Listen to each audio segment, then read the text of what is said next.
Hi, Lee 156. My name is Joseph Kunkel, and this is my literacy autobiography. Okay, so starting out in my adolescent years, um, literacy kind of struck me around sixth grade, so I was around the age of 12 years old, and I felt like the biggest way that literacy impacted my life was through history. Although I did have some language arts classes, I just remember reading and writing the most, and whenever we would talk about history. Specifically, I remember studying China in sixth grade, and for whatever reason, this unit just struck me. And we talked about, I remember Tiananmen Square, the Great Wall of China, terracotta soldiers, and we spent a great deal just reflecting and just constantly writing and reading. I think we did it for about 6 weeks about how the Great Wall was formed, how the terracotta soldiers were found, the history and the uniqueness of Tiananmen Square, and going later on into seventh grade. I don't really remember much during that year for history or language arts, but I do remember in eighth grade we focused on the Civil War, and I remember having to make a big poster board that was related to why things occurred, uh, North versus South type of thing. So that was my greatest memory of literacy growing up in middle school. Now, as we look at the roads to literacy, we see that Goodman makes a lot of different roads seem applicable when we're thinking about literacy. There's so many roads to take, and many of us don't even realize these roads as we are growing up. We're exposed to literacy at such a young age without even thinking about it. That's why I have this picture right over here with many freeways, because there's so many roads that Goodman again relates to and talks about through the multiple roads of literacy. And then over here I have a single picture of just one road, because I feel like we tend to go down one road that we prefer, maybe one that we lean more one side to, one that we like to take or prefer. The greatest roads that stuck out to me or struck my attention was the Play at Literacy Road, the environmental print road to literacy, and family tradition literacy roads.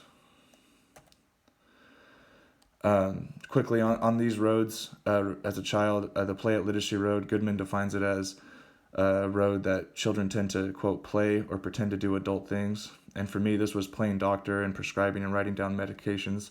So I use this picture over here. We used to do that with my friends, or I'd do it with my little brother, just to play doctor and just, again, prescribe and write things down, acting like we knew what we were talking about. The environmental road, this exposes children to print throughout the community, such as street signs or billboards. I can remember driving around when we'd go on long distance trips, and we would play the ABC game, and you would basically just try to find the alphabet looking at different road signs. The family tradition literacy road, Goodman defines it as daily routines such as reading, writing, journaling, story time, storytelling. And this is what I can remember my mother reading to me and my little brother every night. We'd either do a holiday story or Bible readings.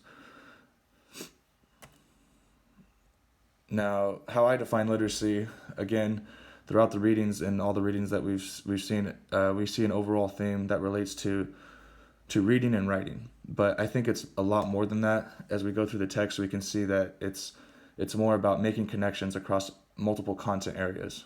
So being able to adjust and correlate literacy that doesn't just relate to what you're talking about, but how it can relate to another subject. So in Jenks's critical literacy, ongoing importance of education, I feel like she does a great job, because she says that teachers should be able to, quote, make connections between something that is going on in the world and their students' lives. And to me, this stands out a lot, because it's about making it relevant not only to the content that we're learning, but being able to not only relate that content to another content area, but being able to make it again applicable to our lives. And I think that's huge, because we tend to learn a lot more when we make it relatable to our life or what's going on in the world at the time.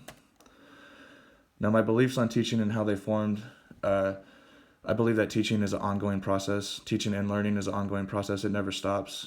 Teaching practices need to be updated annually. This can be done through workshops, meetings, collaborations with colleagues. I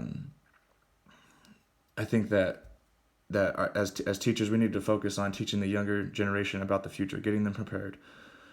My philosophy, if I could state it in one sentence, is one size does not fit all, but there's a size for everybody. And this is specific to my content area, which is physical education. We have to constantly modify our teaching lessons to meet our student needs. Um, I started to gain an interest for this subject around the age of 14. I began to find the human body, anatomy, and physiology really fascinating. And I always loved movement and sports, and I wanted to teach children how to take care of their bodies. Health became a top priority of mine, and I wanted to teach others how to take care of their bodies. College kind of just made these beliefs kind of become cemented in. And after taking courses at Fresno State, I changed my perspective on why I wanted to become a teacher, and my philosophy started to develop, and I started to write things down, write different lesson plans, and it just formulated into where I'm at now. And that's basically how I started and ended up landing a job as an intern teaching physical education. All right, and there are my references, Goodman and Jenks. Thank you for watching.